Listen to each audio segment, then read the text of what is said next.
Hi everyone, Tom here. Just wanted to take this time to thank everyone for their support of the podcast. The boys and I have been truly taken back with all the support and all the good reviews we've gotten from the podcast. We hope to continue to iterate on it and get better as we go on with the episodes and as we continue to find our voice. This week though, the boys and I were feeling quite nostalgic. We were thinking a lot about the past, and we actually started to talk a lot about trends that we experienced when we were in, junior high, in high school, trends that kind of came and trends that went away. I'm talking about trends like everyone dug in at the club, Blackberries, people sagging, clothing trends, food trends, you name it. We kind of touched on everything. And as we discussed all these trends, we ended up talking about what is going to shape trends going on in the future. How would trends be shaped by new emerging technologies like your Alexa-enabled voice speakers or your Google Homes? How would those begin to shape trends and culture going forward? So we hope you enjoy this episode and our conversations, and we hope to continue to get your feedback and all your opinions on the podcast. Feel free again to reach out to us at thecustpod@gmail.com. And now, this is episode 4 of The Cusp. Alexa, can you teach me how to Dougie?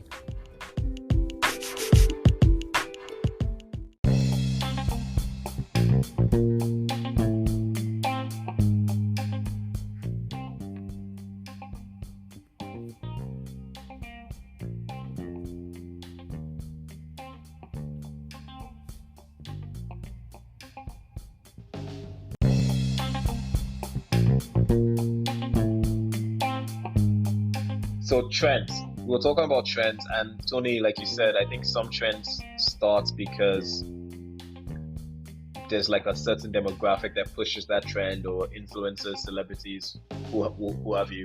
They push a trend out. But there's also some trends that are just based on quality.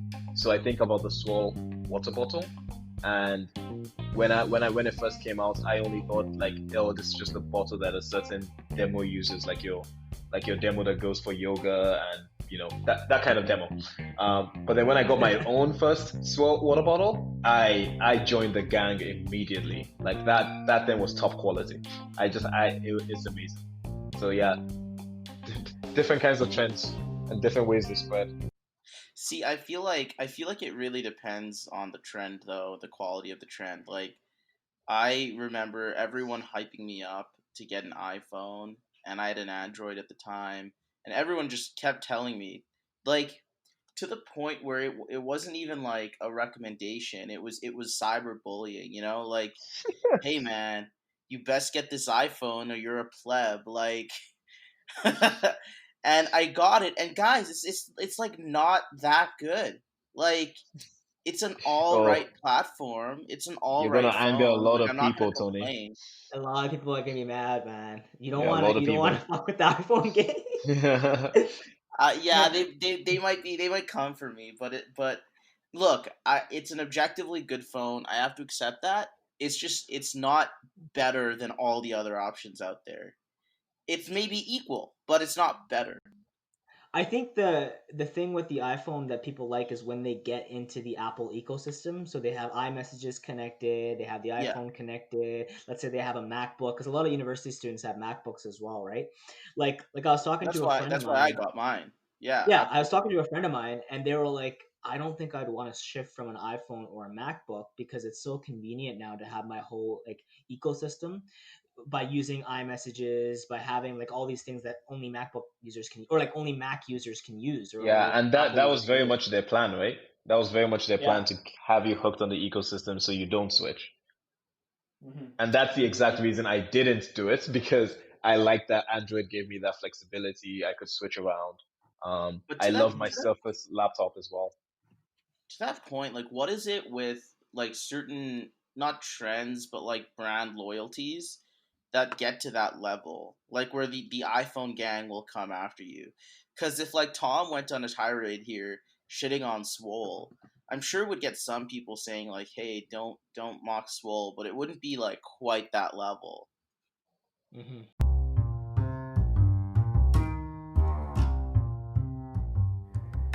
I don't know why we kept calling it Swell instead of Swell. S''WELL. Swell. That's the name of the brand.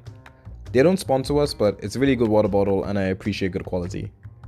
Anyway, back to the boys and when a brand becomes a cultural phenomenon.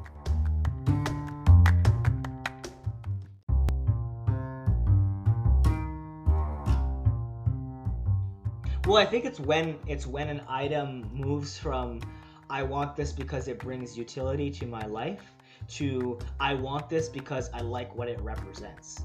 And I'll give you a great example of that. Yeah. When I was in high school, Beats by Dr. Dre was the thing. Like I would say from 2000, like the late 2009, 10ish to like 2014, 15, Yeah. everybody wanted Beats by Dr. Dre. But frankly, the Beats by Dr. Dre headphones weren't that good. Like there was better Sennheiser headphones, there was better Shure, like there's better headphones from different brands.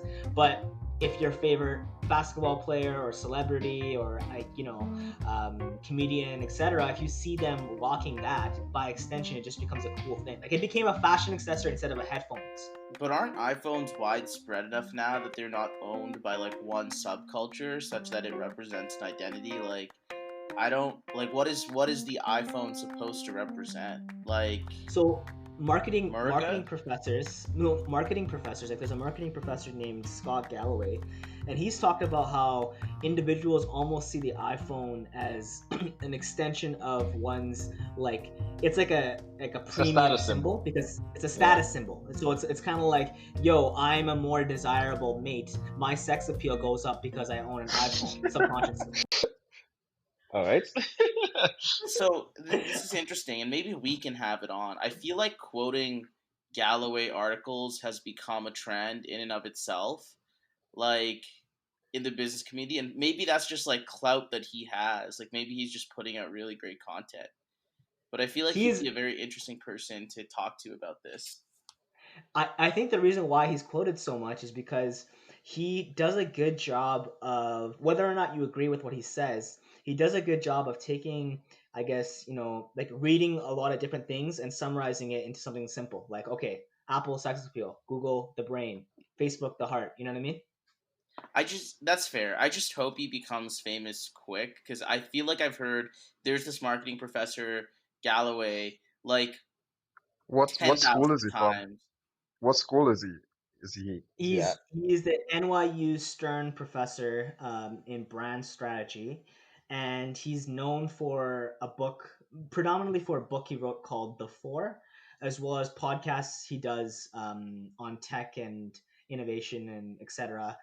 With Kara Swisher, who's like a famous tech journalist in the states. But does he have an iPhone? Is my question.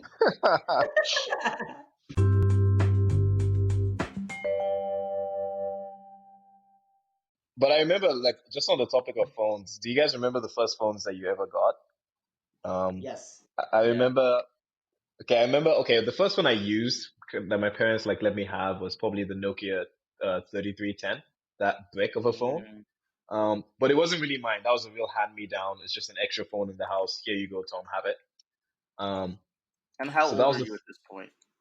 I was like maybe 10, 12. It wasn't really mine though. Tom, Tom, I just looked that up, and that baby is ancient. I love Yo, it. yeah, I know. No, it's a famous, like that phone is indestructible. But again, I don't want to say it's my first phone because it wasn't really mine. It was a hand me down I just used occasionally. My real first phone that was the first one that I really got that was bought for me was an LG kickflip phone. I don't know if you know these ones. It's like you push the phone to the side and a whole keyboard appears on the other side. I think it's called a kickflip. Do you guys know the ones I'm talking about? Like a whole keyboard, you just slide the phone and you get it. Yeah, I had one of those. I had like a Yeah, that Sony was Ericsson Walkman. So yeah, Yo, it I had had that too.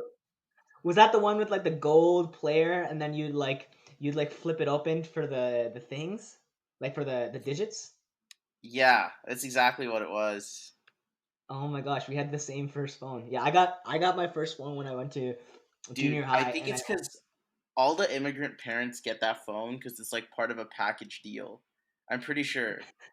I think that's what it is. Yeah, yeah. I remember my because my mom had a Sony Ericsson too, and What was I gonna say? With regards to that phone, I remembered it was such a big deal to be able to play music on my phone, and I thought that was like the coolest thing.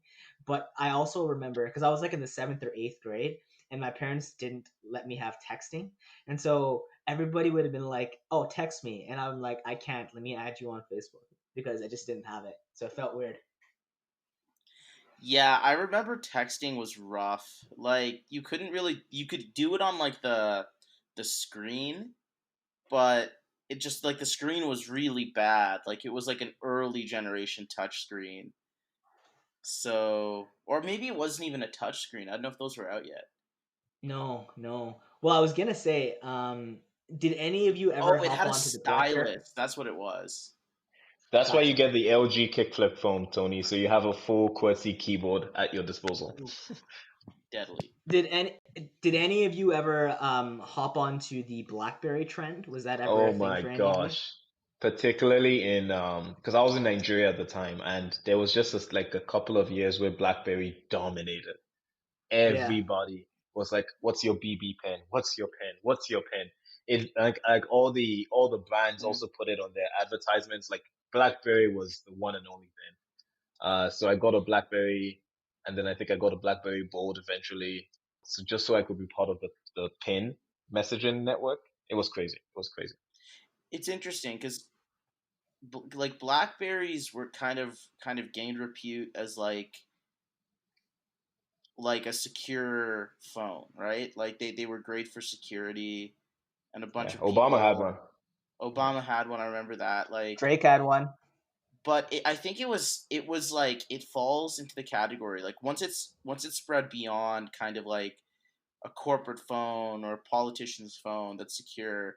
I feel like it just was like a trend because it came and It went was. really really fast. It was a fad. I remembered my first BlackBerry. It was a BlackBerry 9900, and it was like a really really nice phone for the time.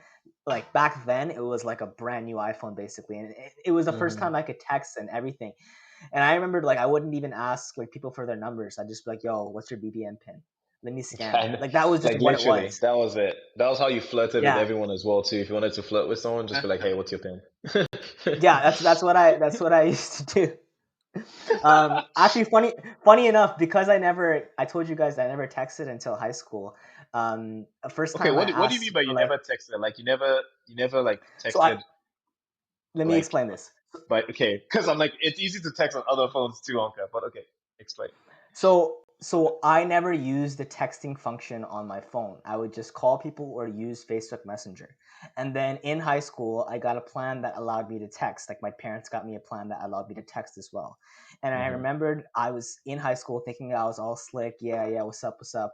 First week of school, and there was this girl, and I was like, I met her. I'm like, oh, let me get your number. And she gave me her number, and she's like, oh, just text me your name, right?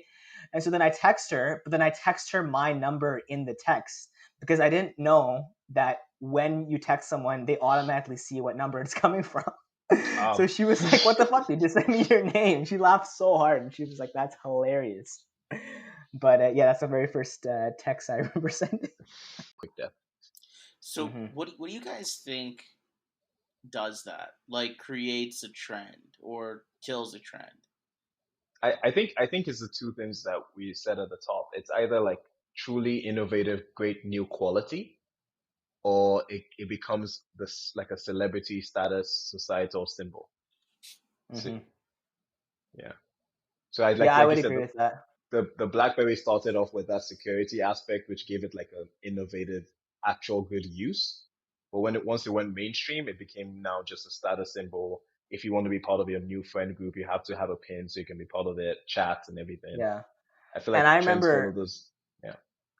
I remember when I first got my first smartphone. That was in um, grade 11, and so that was 2013, I think. Yeah, sometime around then.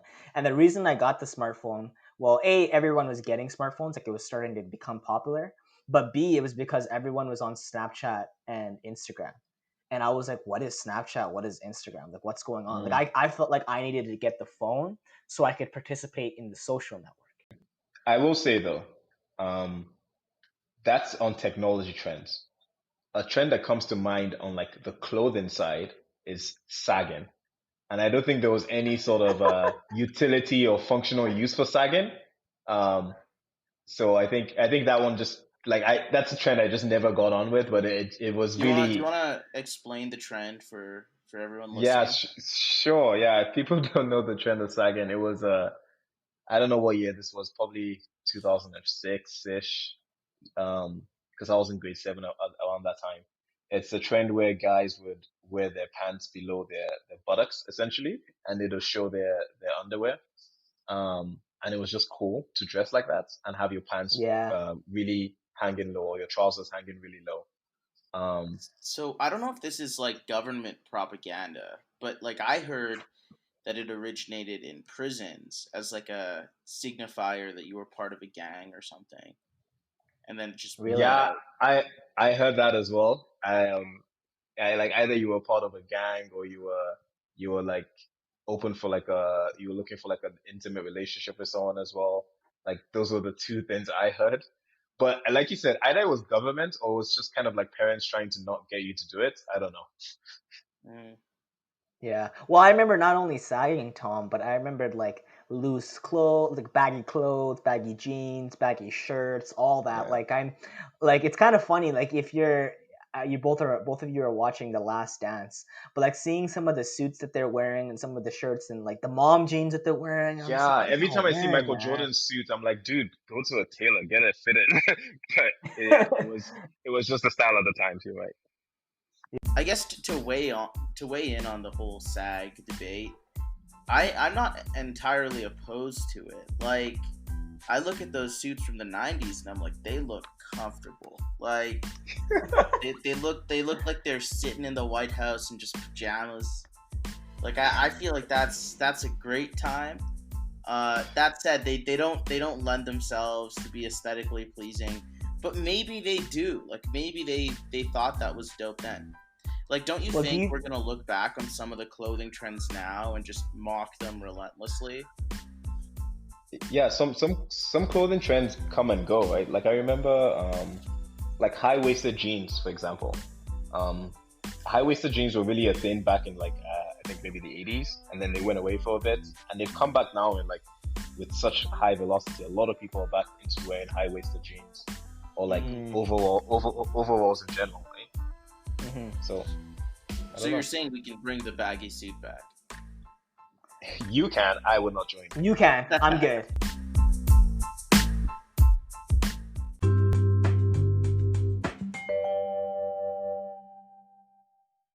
I suppose I'm interested in whether like what your thoughts are on like cultural appropriation and kind of wearing another community's attire to communicate that formalism. So like let's say in 50 years I'm like it's just accepted widespread that I can wear whatever I want into work, and as long as it's formal somewhere, like people are going to kind of get it.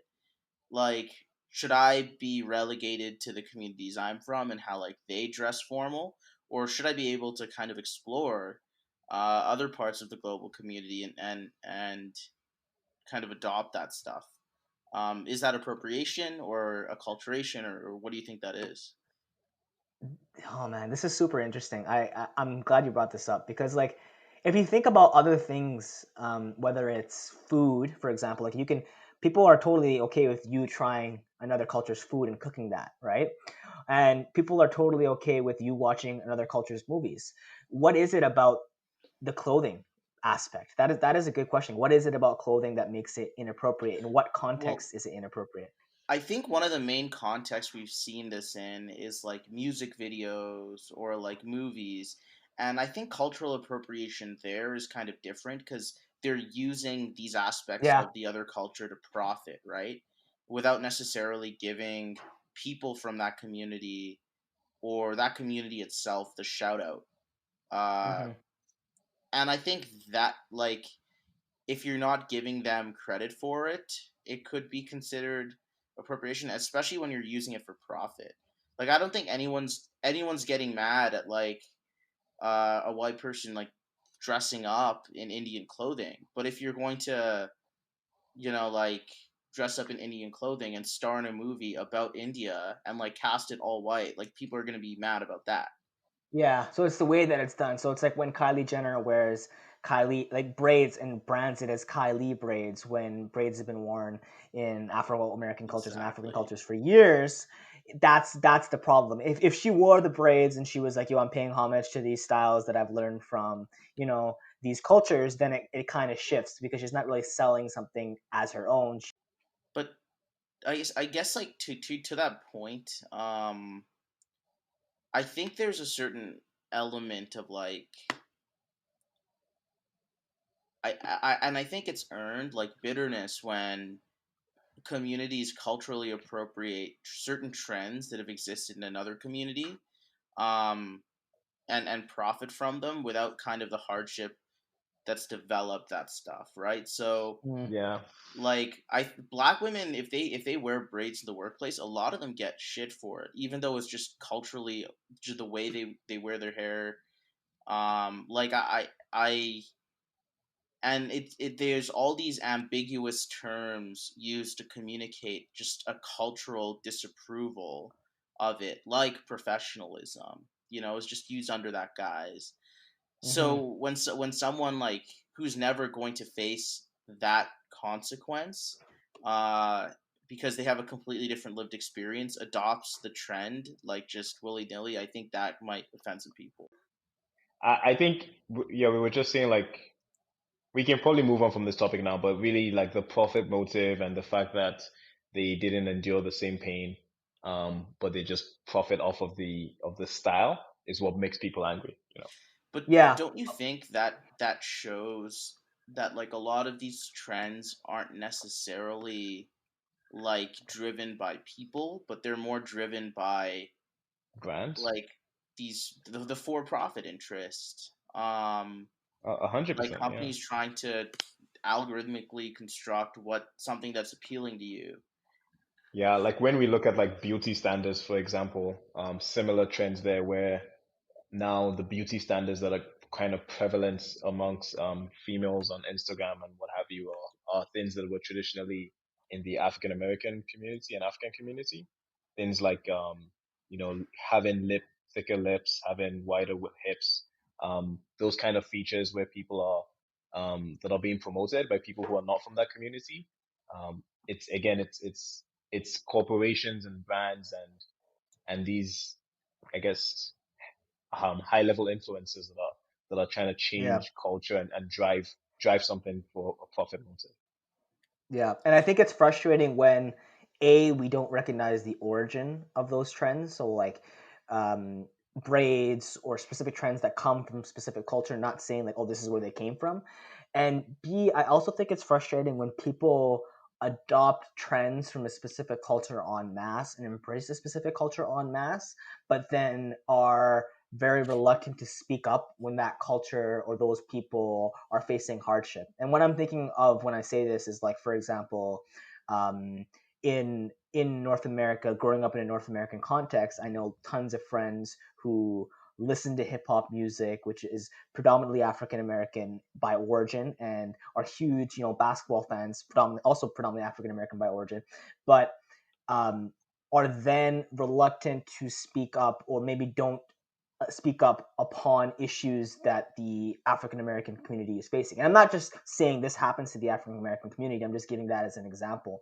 And I think that's where it gets frustrating, where it's like, oh, you're totally cool to co-opt the trends that we started, but then you're not here to support us when we're facing things that we need help with as a culture.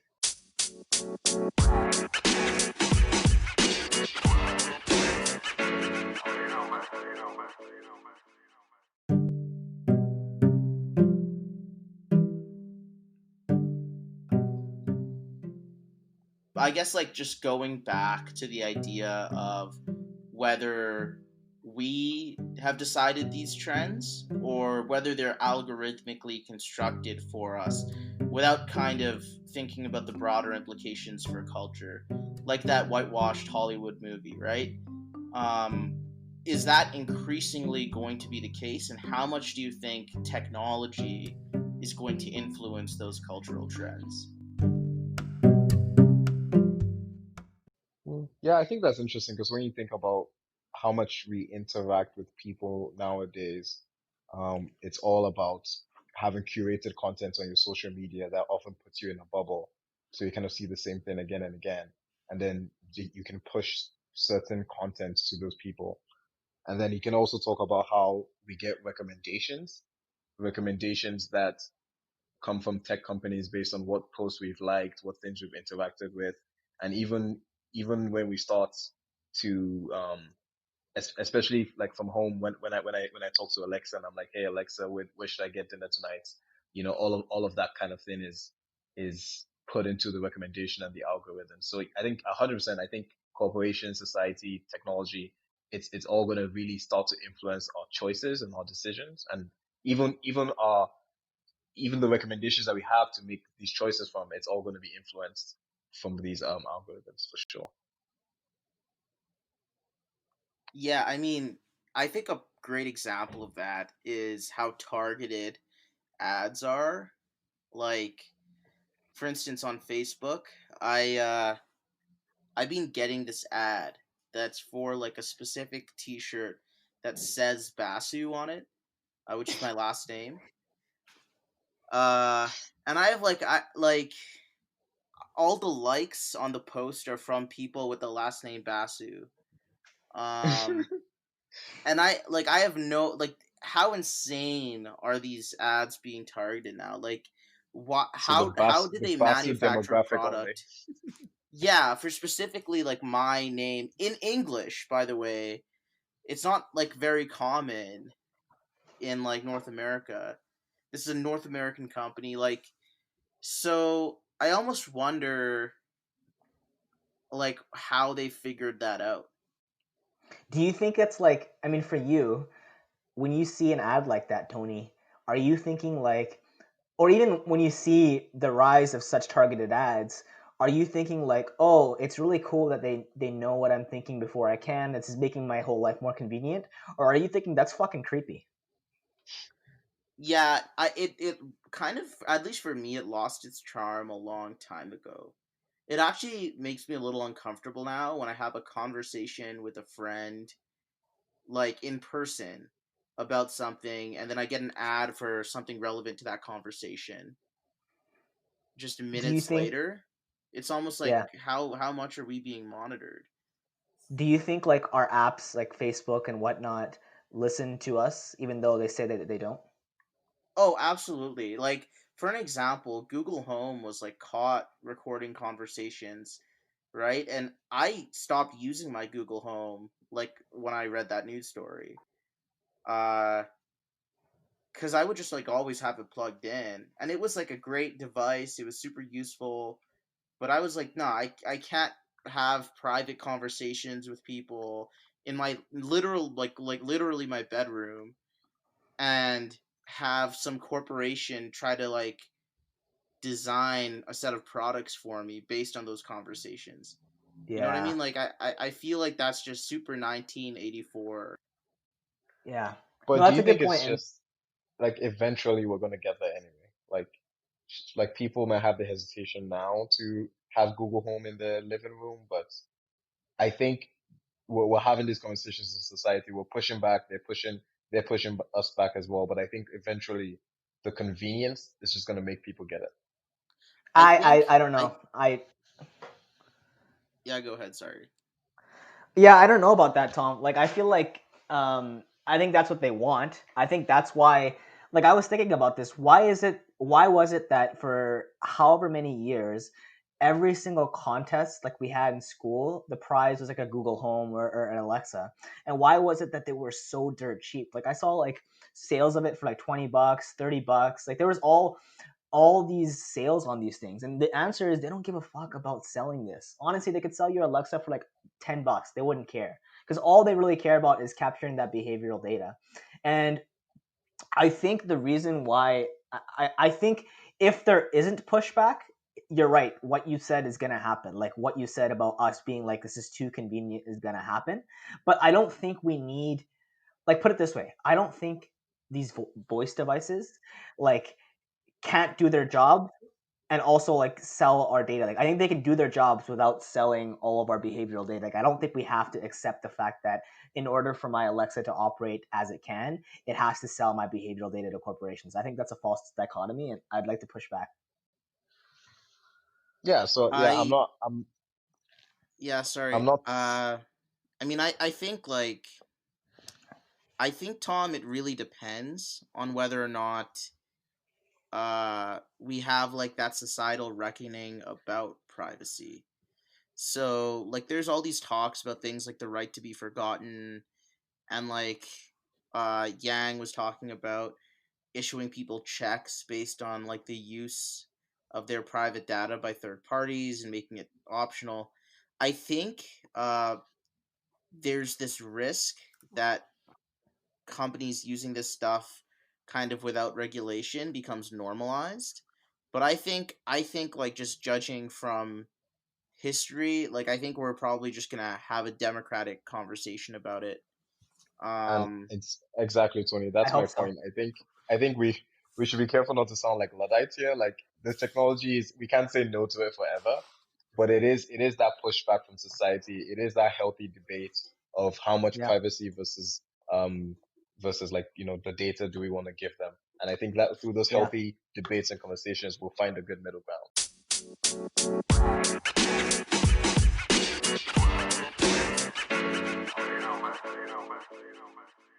What do you guys think Um, about this though? Like, just because we've been talking about trends and then we've spoken a little bit about algorithms as well. Can you imagine in the future? And this is what people are working towards. For example, in model agencies, we have algorithms in AI that can make a model, like make the features and the characteristics they want, so they don't need to hire a human model anymore. We also have AI that's working in the music industry to create new beats, new rhythms, and even like have a model of someone's voice, so that you don't need to have a musician anymore. So in the future, we might have AI and algorithms actually create content that we consume. How do you think that's going to affect trends going forward too? yeah, I guess my hope is that Elon Musk puts aside his Twitter account and manages to create that Neuralink, so we don't have AI overlords kind of deciding what would maximize human happiness robotically. Like I think like if we get to that level, um my hope is that humans will have a similar jump in intelligence, so that we can kind of determine that stuff on our own. like ascertain between what art is created by machines and AI and what art is created by humans. Like, what do you mean figure it out on our own, Tony? Like that we could produce artistic works as effectively and as efficiently as any AI, like more or less making AI as we think about it kind of independent of humanity irrelevant. Just more or less give human beings the intelligence of AI or the computational power. Mm, that's interesting. That's at least where I hope the technology goes. I don't know if it Well, will. I've always thought that one of the reasons why I've liked art is because it's inherently human and it's inherently it's inherently uh, like created through human expression, and it's imperfect and it has its flaws, but you can see kind of like how it represents a specific emotion or a specific time period in the artist's life. And I maybe this is going to sound dated, but I just don't know how a robot would emulate that. Like perhaps they could emulate like a beat that sounds cool, but are they able to emulate that emotion? Are they able to emulate something that I can resonate with? I think 100% they can, Anka. So you bring up a good point. Like, what does it mean to be human? Like, that's probably a much deeper philosophical question. But we have algorithms that can comb through every top 100 Billboard artist song for the last 100 years.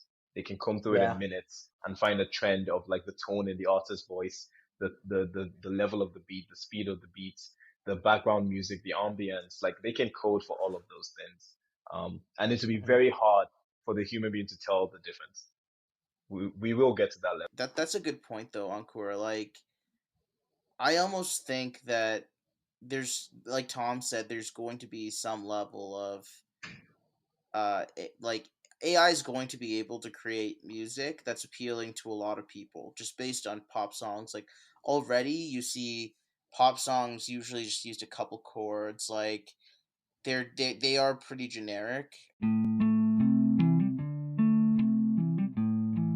Um, but like for instance, to go back to our earlier point, like there's some song like when I listen to Biggie, I know that his music is representative of his lived experience and the hardships he faced, rather than robotically constructed by like something that doesn't know what it's like to be human, you know. And I think like that's part of why it's so resonant. That said, if you sent me like a sick EDM song like created by an AI and it was good, like I'd add it to the playlist.